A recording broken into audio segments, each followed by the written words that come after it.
Ladies and gentlemen, let me tell you something today that could change your life, but only if you let it. Make yourself take action.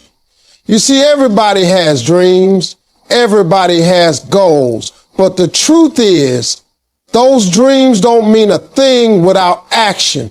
You can pray all you want, meditate all you want, write vision boards until your hands go numb, but until you move your feet, your life ain't gonna move an inch. Success doesn't respond to intention, it responds to action. This truth is one of the most critical realizations a person can have when chasing their dreams. So many people have incredible ideas, powerful visions, and beautiful aspirations, but they never see the light of day simply because they remain trapped in a realm of intention. They talk about what they want to do. They journal it, visualize it, and tell others about their goals, but their feet never move. Success isn't sitting around waiting for someone to just think hard enough or dream big enough. It's waiting for someone bold enough to act, to push past comfort, to take that first uncertain step. Intention, while necessary, is only the seed. Action is the water, the sunlight, and the discipline that makes that seed grow. Without action, your vision stays locked in your head like an unused gift. A person can have the best idea in the world, one that could change lives. But if they don't execute it, someone with half the talent but double the courage and drive will win every time. The world doesn't pay people for what they're thinking about doing. It rewards those who do it. That's the difference between winners and dreamers. Winners make it happen. They fall, they fail, but they show up again. They execute, even if it's messy, even if it's imperfect. You can read 1,000 books, watch all the motivational videos, attend all the seminars, but none of that matters if you don't eventually stand up and move. That dream of starting a business, going back to school, learning a new skill, or creating a new path, it's not going to build itself. You have to build it. No blueprint becomes a building without hands that hammer and dig. Some people get stuck in the trap of preparation. They say they're getting ready. They're studying, researching, waiting for the perfect moment. But what they're really doing is hiding. They're delaying the pain of possible failure, of facing the unknown. But growth doesn't come from comfort. It comes from stretching. You learn more in a single day of doing than in a year of planning. Execution is the greatest teacher. And even when you fail, it's progress. Because now you've learned what doesn't work. You've strengthened your ability to endure. You've earned something no amount of thinking can give you. Experience. The world doesn't need more planners. It needs more doers. People who feel the fear and act anyway. People who dare to leap without all the answers. People who trust that clarity will come as they go. Taking action, it doesn't mean you have to make a grand move. It could be as small as sending that email, making that phone call, waking up an hour earlier, or writing one page. Small steps lead to big changes. The discipline of consistent action builds momentum. Momentum builds belief, and belief builds a new identity. One of a person who no longer just talks about it, but who is about it. Action changes how you see yourself. When you start to follow through, even in tiny ways, you gain respect for yourself. You stop being a spectator in your life and start being the author of it. Intentions are not enough because the world cannot see your thoughts. It can only see your results. The bridge between your ideas and your reality is action. Every person you admire, every success story you've heard, every achievement that inspires you, that all came from a moment of action. Someone took the risk. Someone moved forward. Someone stopped waiting. weren't special. They weren't chosen. They just decided. They decided they wouldn't let fear stop them. They decided they wouldn't let doubt keep them stuck. They decided to do it. Scared, unsure, and unprepared. But they did it anyway. That decision is what sets them apart. That decision is what opens doors. That decision is what transforms a thought into a legacy. Discipline is doing what you need to do even when you don't feel like it. It's the quiet force behind every success story, the invisible engine that keeps things moving when motivation disappears. Motivation is emotional. It comes and goes like the weather. One day you're fired up, ready to conquer the world, and the next day you can't even get out of bed. That's human nature. But discipline doesn't depend on your mood. Discipline shows up regardless. It is consistent. It is dependable. It is what carries you forward when inspiration runs dry. It's easy to take action when you're excited. But what really defines growth is what you do on the days when you're not feeling it. Those are the days that count the most because they test your commitment. Anyone can act when it's convenient. Discipline means you act when it's hard, when it's boring, when nobody's watching, and when the results aren't immediate. There's something powerful about becoming a person who honors commitments, especially the ones made to yourself. Most people are good at keeping promises to others, but they break the promises they make to themselves every single day. I'll start tomorrow, they say. I'll go to the gym next week. I'll write the book when I have more time. Those delays add up. They turn into years. And eventually they turn into regret. Discipline breaks that cycle. It forces you to get up, lace your shoes, sit down at a desk, or make the hard call. Not because you feel like it, but because you said you would. Every time you follow through despite resistance, you strengthen your integrity. You start believing in yourself in a deeper way, not because of hype, but because you've seen yourself take action in hard moments. That's how self-respect is built, not from achievement, but from effort. Discipline also teaches you to master your emotions rather than be ruled by them. If you only work when you're happy, focused, and confident, then you'll never achieve anything lasting. Life will always throw distractions, pain, inconvenience, and fear in your path. You have to train yourself to work through those things. The athlete trains when they're sore. The writer writes when they're uninspired. The entrepreneur builds when they're broke. That's the grind. That's discipline. Doesn't mean you're perfect or robotic or emotionless. It means your actions are aligned with your goals, not your feelings. Most people let their feelings drive their decisions and then wonder why their life never changes.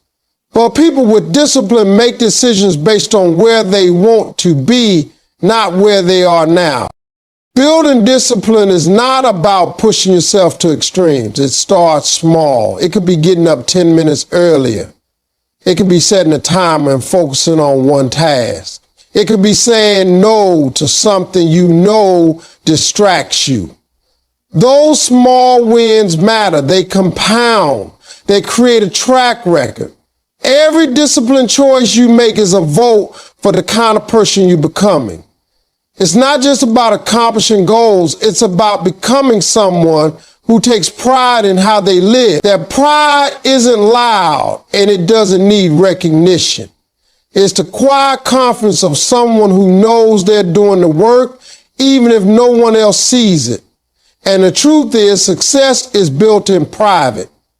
It's forged in early mornings, late nights, quiet sacrifices, and unglamorous routines. It's not about dramatic effort once in a while. It's about consistent effort over time. That's what separates the average from the extraordinary. Not talent, not luck, but the discipline to do the hard things over and over again, long after the excitement fades. Fear will never disappear. You must move through it. This is one of the most essential truths for anyone who wants to grow, achieve, or evolve into something more. Far too many people wait for fear to go away before they act, thinking one day they'll suddenly feel brave enough, strong enough, or confident enough to do what they dream of doing. But that day doesn't come. Because fear is not something you eliminate, it's something you overcome by stepping forward despite its presence. Fear is a part of progress. It's the price of admission for anything worthwhile.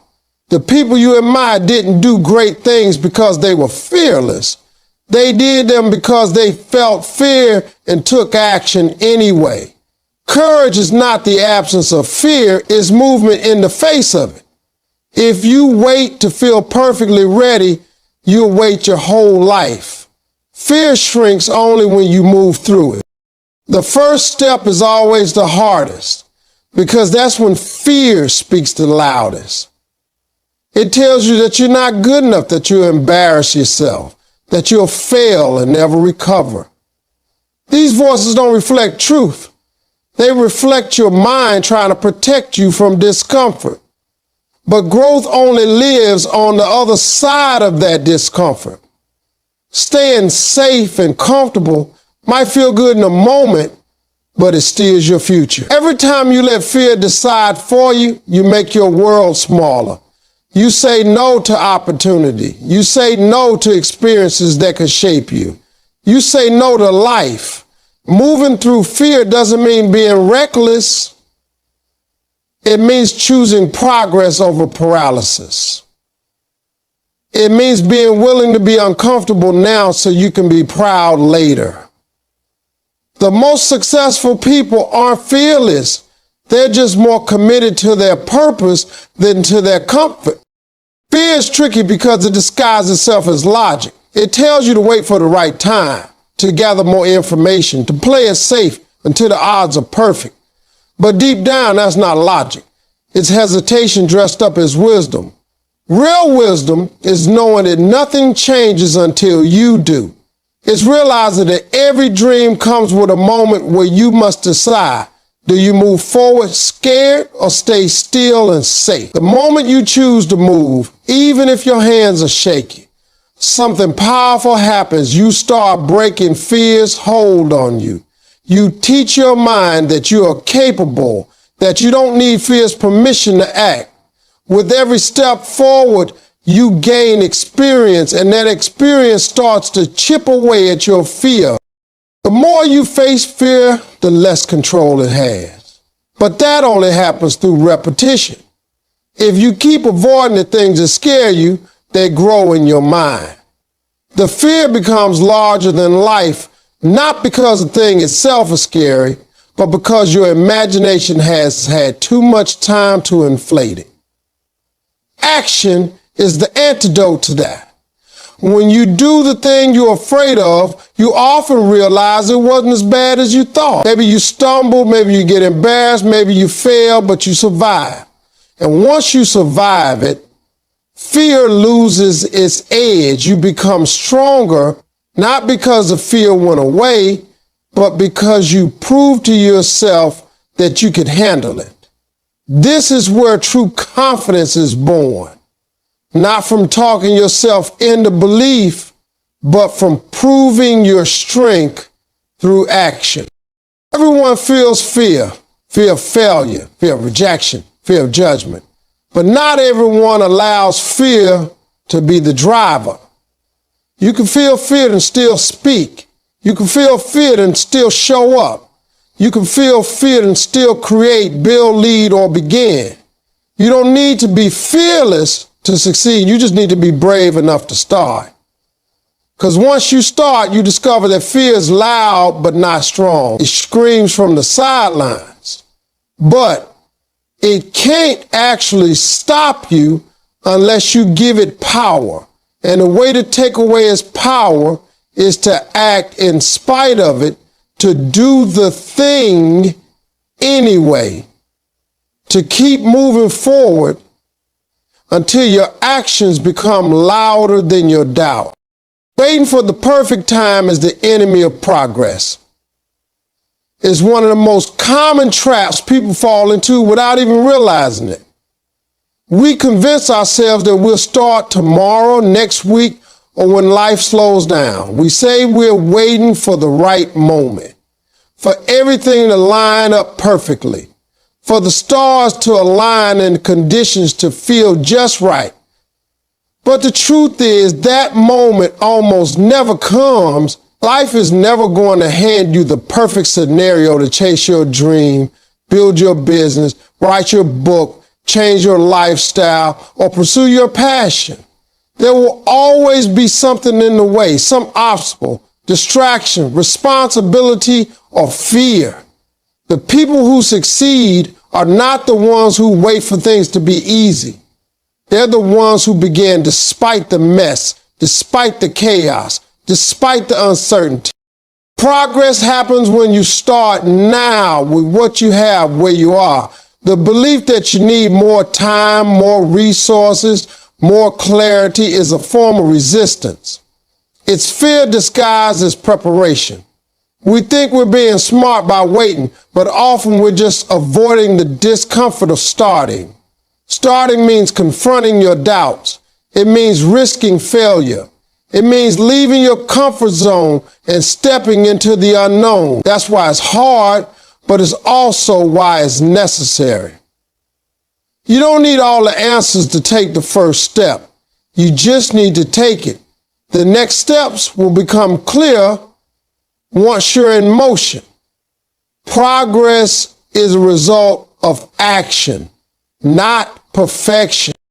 People often overestimate what they can do in a day and underestimate what they can do in a year. They imagine transformation happening overnight, but real change is the result of steady, imperfect effort over time. If you keep waiting until everything feels ideal, you'll keep putting your dreams on hold. You'll watch others move forward while you remain stuck, not because you weren't capable, but because you kept believing the lie that now isn't the time. Time is never the issue. Focus is, commitment is, courage is. The people who move ahead in life are the ones who stop making excuses and start making moves, no matter how small. When you look at anyone who has built something meaningful, you'll find that they started in the middle of imperfection. They had bills to pay, children to raise, jobs to do, problems to solve, but they started anyway. They made space. They carved out time. They figured it out as they went along. They didn't let the reality of their circumstances become a prison. They understood that waiting wasn't going to make anything easier. It was only going to cost them more time. And time is the one thing we never get back. Every day you wait is a day you could have been growing, learning, building, and becoming. Waiting doesn't protect you. It robs you. There's a sense of empowerment that comes when you decide to stop waiting and start doing. Even if your first steps are shaky, even if you stumble, you're still making progress. You're still gaining experience. You're still learning what works and what doesn't. That momentum is more valuable than any perfect plan. Plans change. Life throws curveballs. What matters is the habit of execution, the ability to keep going despite imperfection. That ability is what separates dreamers from doers. Dreamers wait, doers move. Dreamers overthink, doers adjust. Dreamers hope, doers build. The difference is not talent or luck. It's decision. The decision to act now. To stop waiting for certainty, to stop waiting for permission, to stop waiting for things to get easier or for life to calm down. The decision to begin is where everything starts. Excuses are the lies we tell ourselves to feel better about not trying. They sound logical, reasonable, and even justified, but underneath every excuse is fear, doubt, or a lack of belief. When people say they don't have time, what they often mean is not a priority. When they say they too tired, they often mean they unmotivated. When they say they'll start tomorrow, they're avoiding the discomfort of starting today. Excuses are comforting. They give us something to blame. They help us escape the responsibility of effort, but they also steal our power. Every time you make an excuse, you trade progress for relief. That short-term relief might feel good in the moment, but it leads to long-term regret because deep down we know when we've let ourselves off the hook. We know when we've allowed fear or laziness to talk us out of action, and that awareness eats away at our confidence. The truth is, the more you rely on excuses, the more you disconnect from your potential. Your mind becomes trained to find reasons not to try. You get good at avoidance instead of getting good at execution. You start believing your own stories. You start seeing obstacles that aren't even there, and over time, excuses become a habit. They become your automatic response to anything that feels hard, risky, or unfamiliar. But progress doesn't come from comfort. It comes from challenge, from showing up when it's hard, from pushing past the urge to quit. If you want to grow, you have to call out your excuse for what they are, mental roadblocks, not real ones. You have to be honest with yourself about what's stopping you. Most of the time, it's not your situation, it's your mindset. You can't build a meaningful life on a foundation of excuses. Every excuse chips away at the structure of your goals. Every time you choose the easy route, you delay the results you say you want. Success demands accountability. It demands that you take ownership of your choices, your habits, and your effort. It's not about being perfect. It's about being honest. Honest about how you use your time. Honest about whether you're giving your best. Honest about the gap between what you want and what you're doing to get it. That honesty is uncomfortable. It forces you to confront your own patterns, but it's also freeing because once you own your reality, you can change it.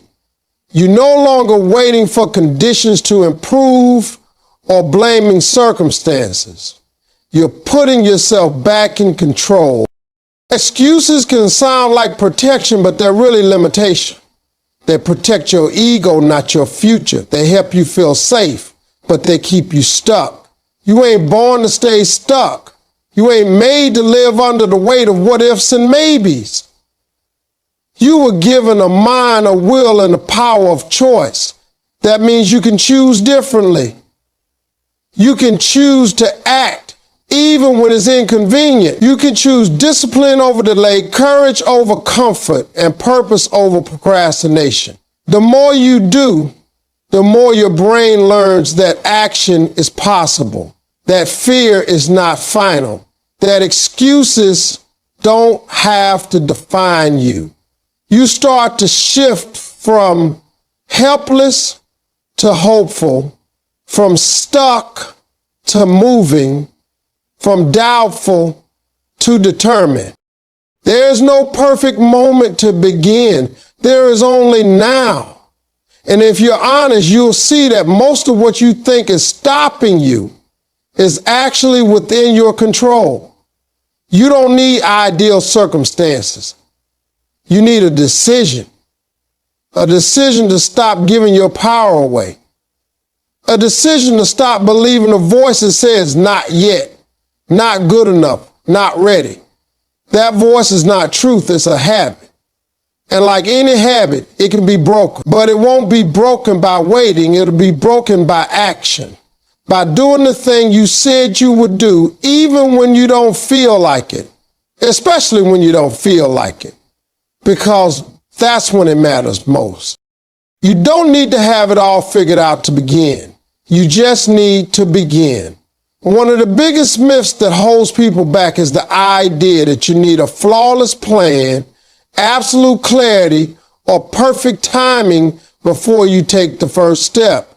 This mindset creates hesitation, delays, and eventually paralysis. The truth is, clarity comes through movement, not before it. You learn by doing. You grow through experience. You discover what works by trying, adjusting, failing, and trying again.